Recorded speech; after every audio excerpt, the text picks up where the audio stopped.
Hello to everyone. So our work has the title vPIM, which stands for Virtualized Processing in Memory. So PIM is actually a solution to the problem of data movement in application execution. It's particularly true for data-intensive applications. Since commercially available PIM has emerged in recent years, we are convinced that it has a potential to bring computing to another level. So it's crucial to make it available in the cloud such that Linux virtual machines can share it. The design, we have designed vPIM and built a prototype on top of the UPMEM hardware. But before diving in the presentation, we are going to first define some terms that we are going to use afterwards. First of all, let's distinguish a native environment and a virtualized environment. What we call native environment here is an environment where an application runs directly with the UPMEM SDK on top of the real UPMEM driver.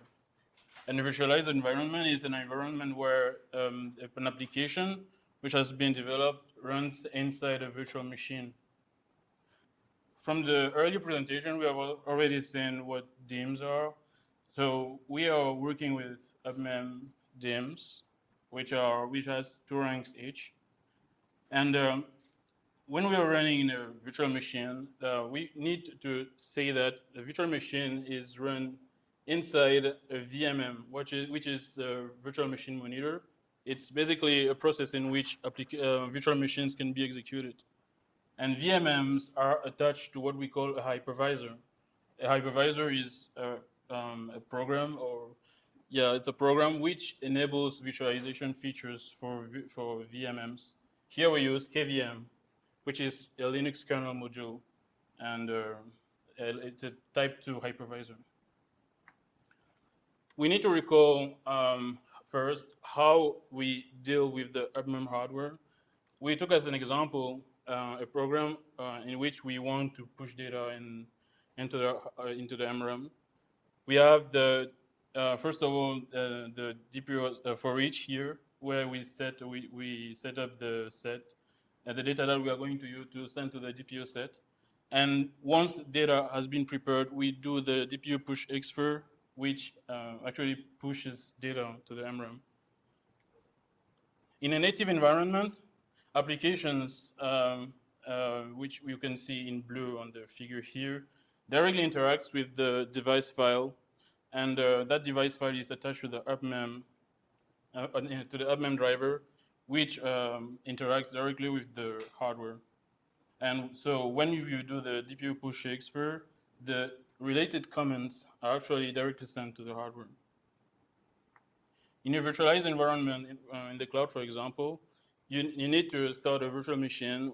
Here we use Firecracker as the virtual machine monitor, which is developed by Amazon.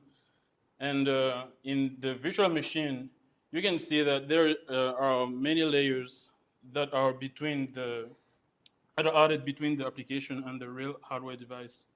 So the first question that we ask here in order to execute our application is how to expose a real device to the virtual machine in order to make it work.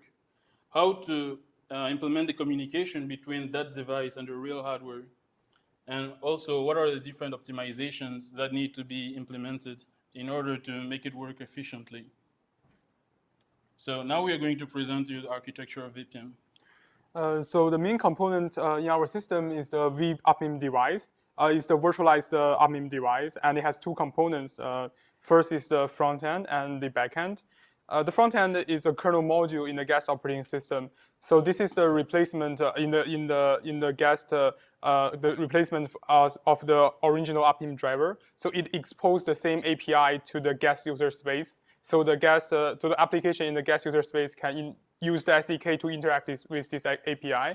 So as the same example we've shown here, when the code here DPU push exfer, which is right in the application, is called.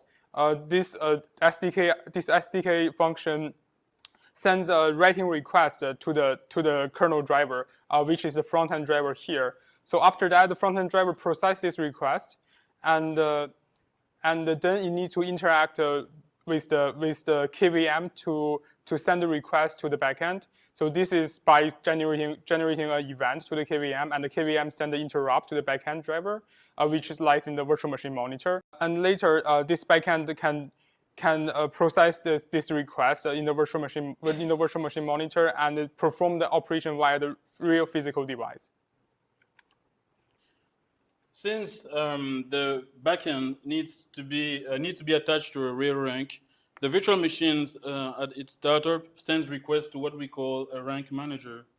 The rank manager's role is to detect in the host system which ranks are free and which ranks are actually busy. When it receives a request from a virtual machine, it first checks if a rank has been allocated earlier to that virtual machine, and if so, it attaches that rank again to the same virtual machine. And if we don't have such a rank, we just find out a free rank, a available rank in the system, and attach it to the virtual machine. When a virtual machine frees a rank, this operation is automatically detected by the rank manager. And when we detect a rank which has just been freed, we reset the rank's content such that a new virtual machine which will hold a rank later on will not have access to the data that has been left by the previous virtual machine. Okay, since we have talked about the overall architecture, now we're going to introduce you the details of the communication between each components. So the communication between the front end and the back end is enabled by the word I/O specification. The main component here is the word queue. It is basically a queue that enables message passing between the guest and the virtual machine monitor. The word queue is a part of guest memory and is registered in the KVM, so it can be accessible by the virtual machine monitor. In practice, when the virtual machine is boot, the kernel module in the guest operating system will allocate the word queue and register them both in the guest and the virtual machine monitor.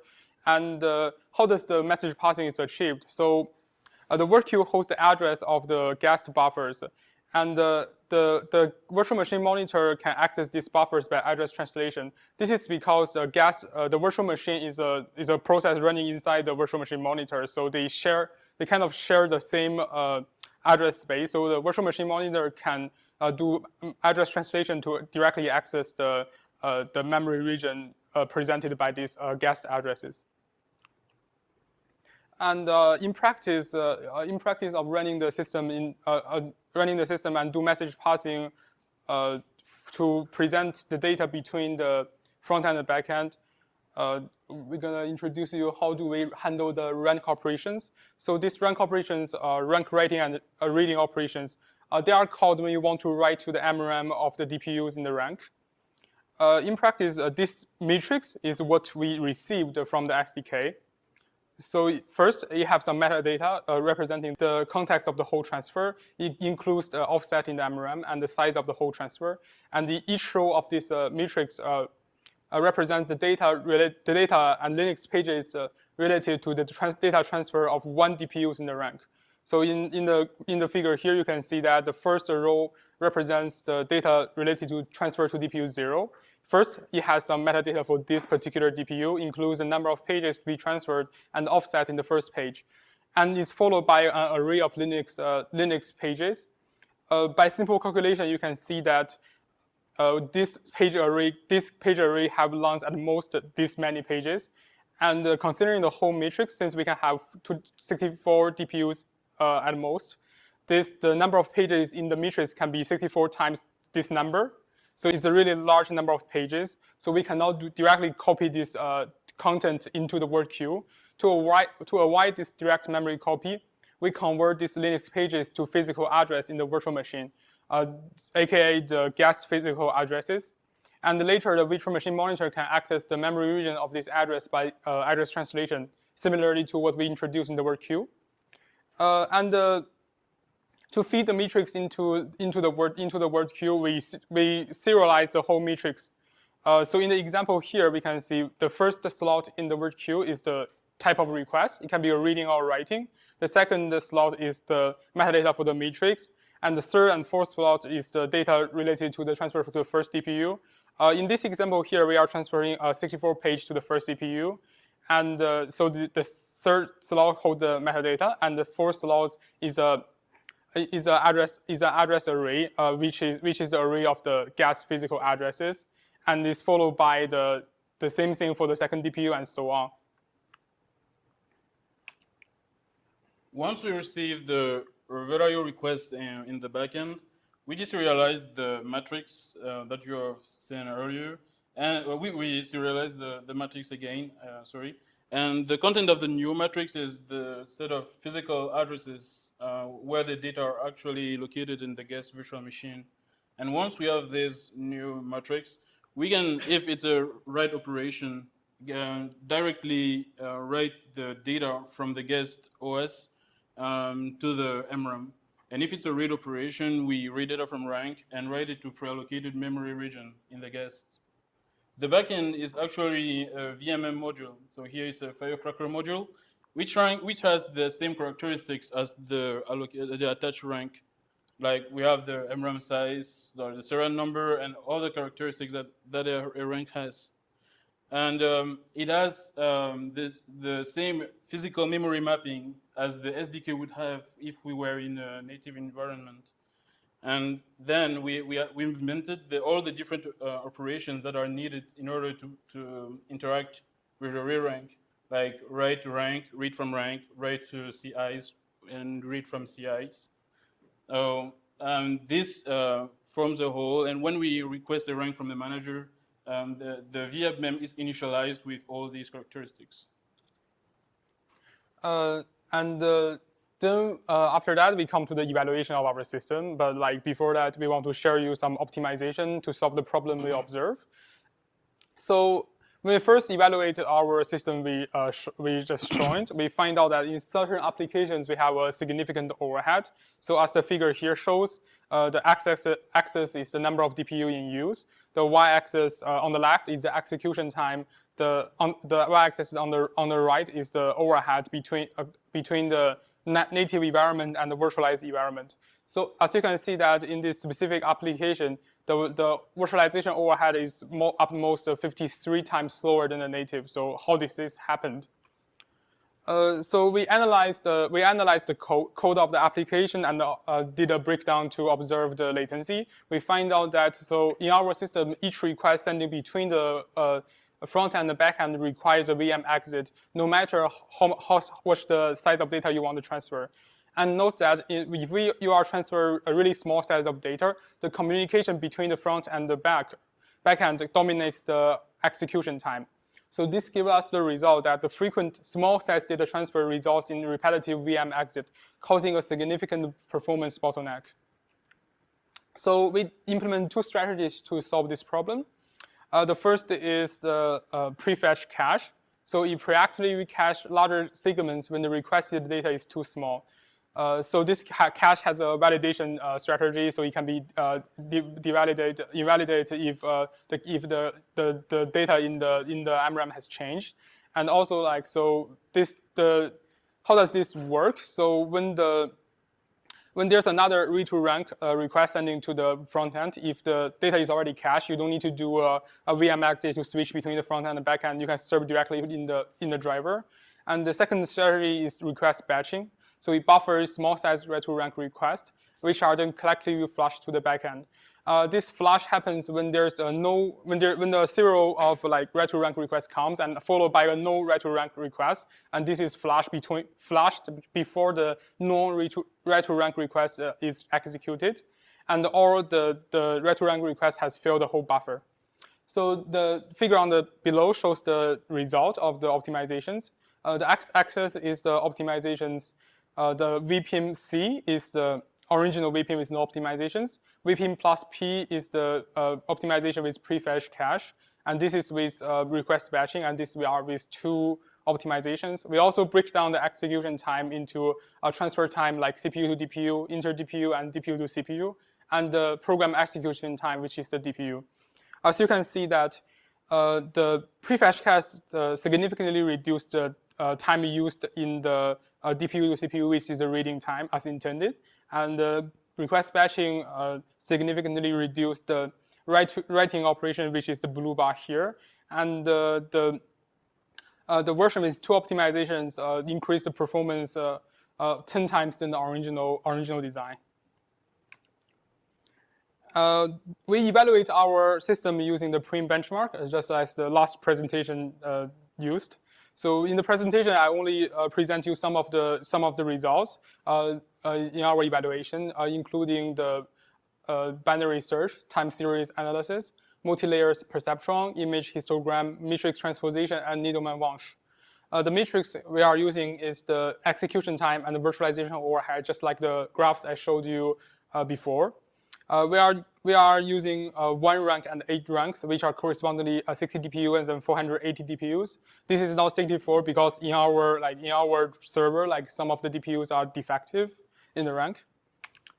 Let's look at the first set of results. So the main metric you want to look at is the overhead, which are how close these bars are. The right bar is the virtualized version, and the left bar is the native version. You can see that in most of in these applications, the overhead of vPIM is really small. The execution time is quite comparable to the native. So this is up to 1.14 in suitable applications. I'm gonna explain you what do we mean by suitable, because we have another set of applications which are the TRNS and the NW we just showed you. So in these applications, the overhead is like 2.5 times slower than the native. This is because the same problem we just addressed, the small size data transfers.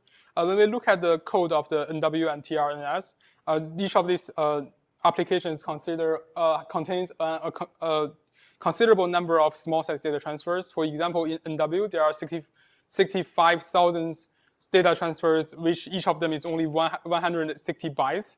So as you can see in the pictures here, also the real execution time you execute on the DPU is really small. You cannot even see it.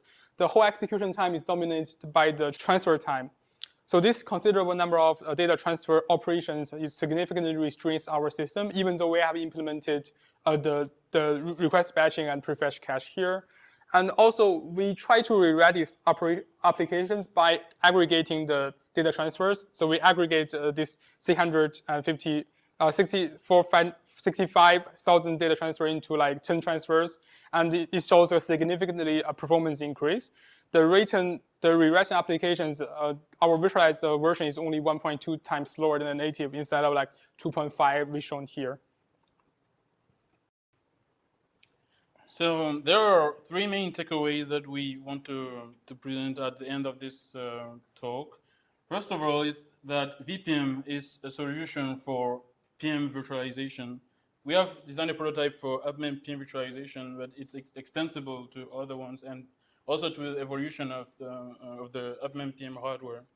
And we wanted to make it sure that applications can run unmodified in native as in their virtual machines. Then the overhead is low for applications that have a dominating DPU execution time, and also those applications that have that don't have frequent small size data transfers.